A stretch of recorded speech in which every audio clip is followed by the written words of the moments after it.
This video is titled White Savior Complex, the harm it causes for human service professionals and to our communities. The last video that I posted is called New Year's Resolutions. Do not weaponize your goals against yourself. Diet, nutrition, and working in the human service space. So in the last video that I posted, some of the things I discussed in there, some of the takeaways were really about the fact that the spaces that we work in were not initially designed with us in mind. Us being Black people, people of color, Hispanic people, brown people, Black people, however, where you feel comfortable identifying. We definitely know that Black people pretty much take a large portion of the workforce for frontline work, for nonprofit settings, for human services. It's pretty much people who look like me, who are the ones that are on the front lines. And the workspaces in general were not really created for us, these nonprofit places. So getting into the topic today, first of all, be sure to like, subscribe, hit the bell for notifications, leave comments below on my channel, give me feedback. Let's talk. Let's really get into this, right? Especially, I'm doing this for Black History Month. Just trying to find a good topic. There's so many things to talk about that really impact our day-to-day, even when we're not thinking about it. And some of you may not even really fully grasp this conversation, that we are still very much so impacted by the institution of slavery and segregation. We'll get into all that. I'll make many more videos and we can talk more about that.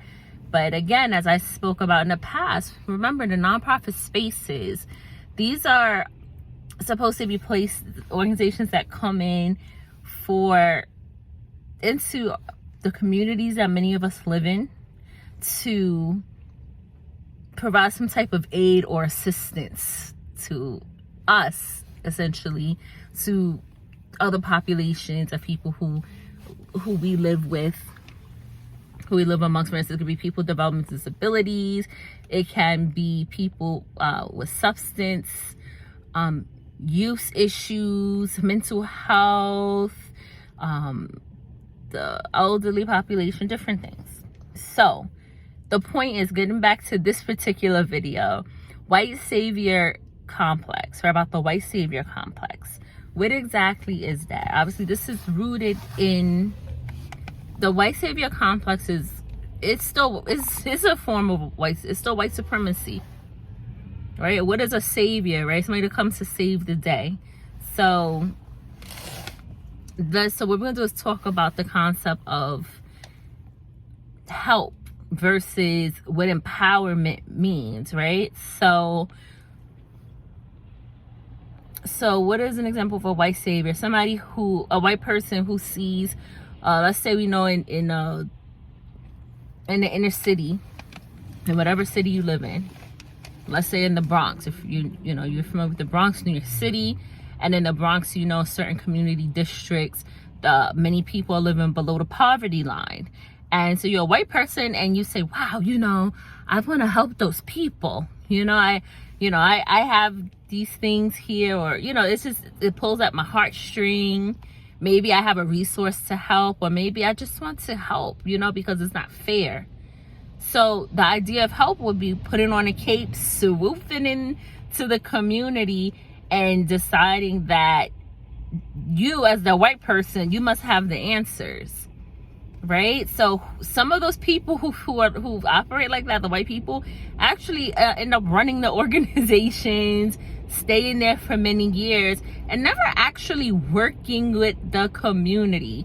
And once again, and as I say in my other videos, who are the community? A lot of times the actual staff. We are members of the community for the population that they serve, and we're right there.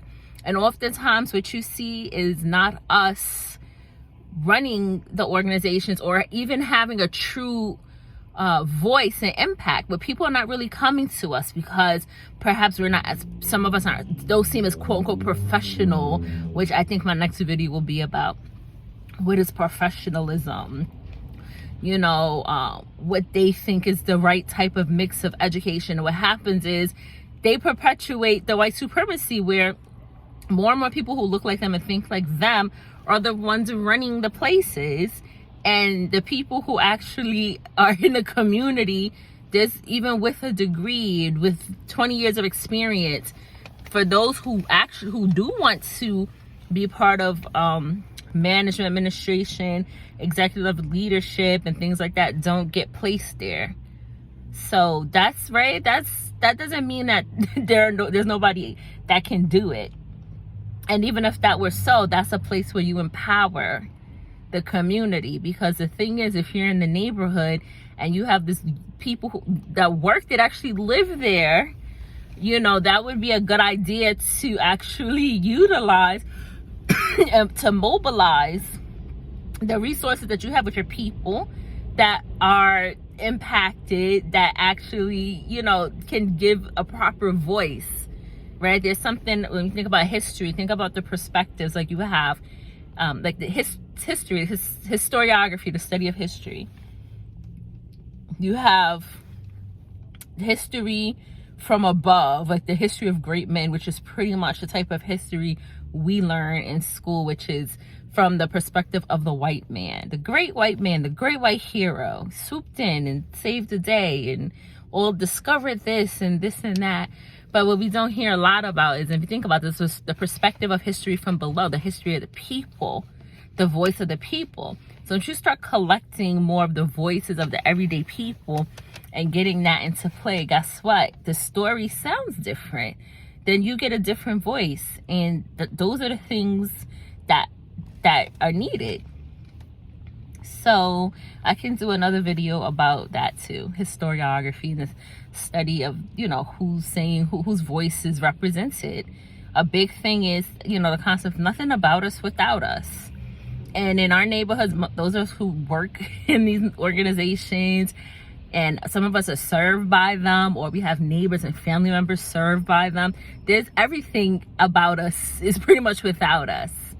So what you have there silent is a void. And when you are dealing with people who have the white savior complex, they're blind, there's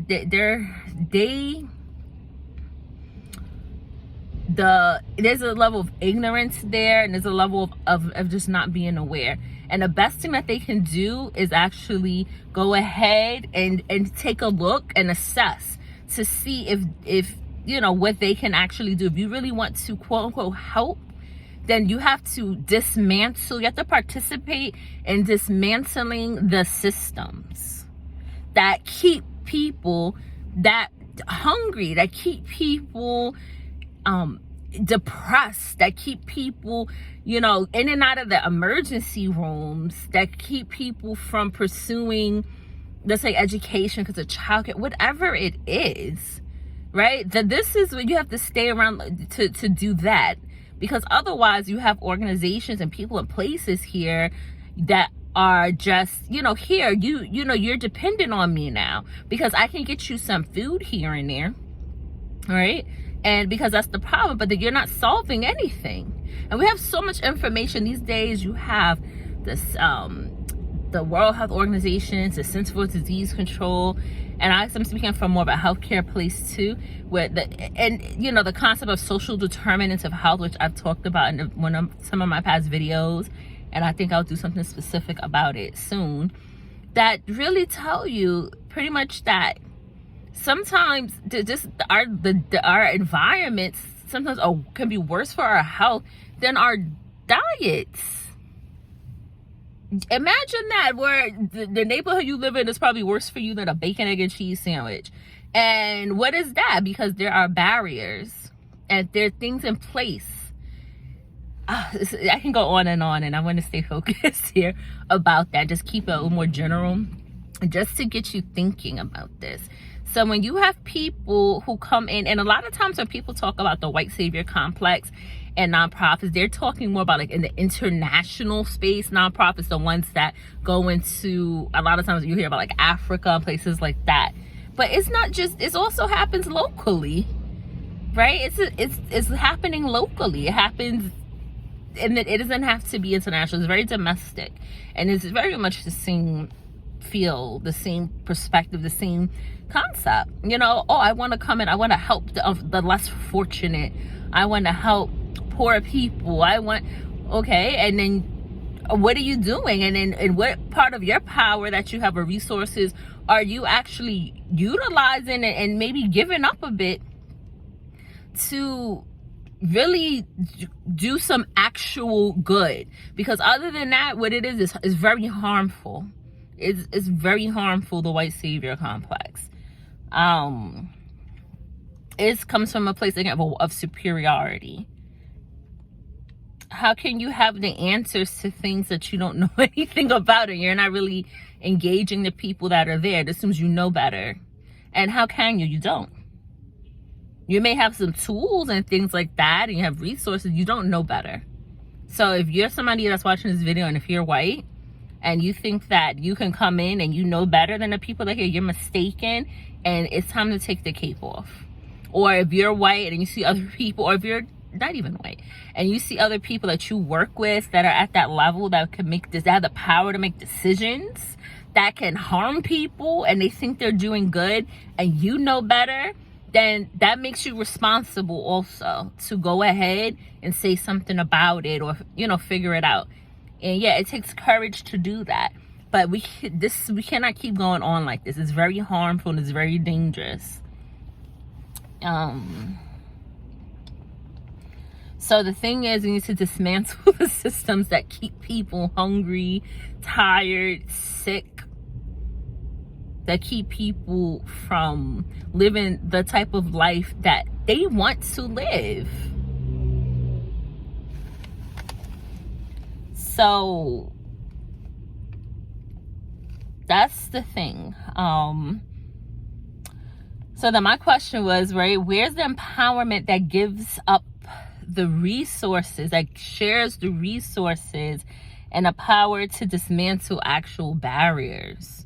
And we have the literature and framework for these things. It's free. It is absolutely for free. The framework is there. So it needs to be used. It needs to be utilized. And if you come into my neighborhood and you look at me or any of the people that are my neighbors as needy, and if you look at us as people that are not able, you're wrong and you're mistaken and you're dangerous and you're harmful. And it doesn't mean that you can't go ahead and readjust your lens. Of course you can. It's a choice then. That's what the choice is. Because there's a choice to be poor. It's a choice to be ignorant.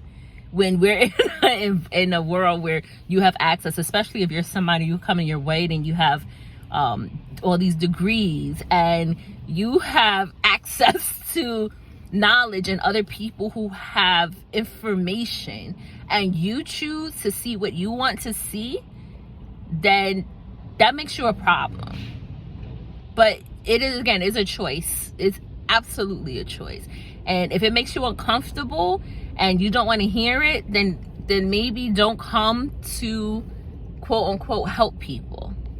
Maybe pick something else to do. Because what we need is, we need the system, we need these things dismantled and broken down. And again, there's already resources, there's ways to do it that exist. It's just, it's not being done. It's really not. Maybe on paper, it's not being done. Just like DEI, diversity, equity, and inclusion, people have very cute statements. I see organizations, because on LinkedIn, I really follow a lot of DEI professionals. I'm certainly not a DEI professional, but I follow many of them. And and in my own personal experiences, it is very exhausting. It is exhausting to be a Black woman with degrees and with the knowledge and information and the resources to deal with it, because I have the lens and the perspectives and the tools. And it's that's something that exhausts me personally. You know, that's a whole nother conversation as well. So to sum it up, the white savior complex is harmful and it is dangerous and it can be downright deadly. Stop it. Stop. Just stop doing it. Do better. It's a choice. Do better. Yeah, so again, like, comment, subscribe to this channel. I would love to hear some feedback to really guide more of what I'm putting here. Like I said, there's several things that I can really get into that I've just touched on here, just to keep it centered. Again, this was my old contribution to Black History Month. There's so much more that I would really love to explore. There's still some days left. Let's see, you know, what videos I can put here, while just trying to be Black out here, trying to survive. And you know, but I'm committed to this channel. This means a lot to me. It's very important to me that somebody does this, that's from the nonprofit space, that has the experience, that is Black, that is from the hood, from the projects, from these places. And you know, I am the quote unquote exception. So I have a responsibility. And I trust and believe that I do use my voice while at work, anywhere I am. I open my mouth and I use my voice, right? I'm gonna use everything I can. I'm gonna do everything that I can, and it's not just to serve myself, it's to make a difference where I can. So this is what I hope I'm able to accomplish here too, but it depends on the rest of you. So again, that was my video, and I already discussed what some of my next videos may be, and I still have to narrow it down. But again, please like, comment, subscribe, all that good stuff. Check out some of my other videos. And I really do appreciate you. And thank you for bearing with me as I work on my production quality. And I would love to just be able to grow with all of you, you know, and participate in this journey with me. It's going to be great. And we can do this together collectively. Thank you and take care.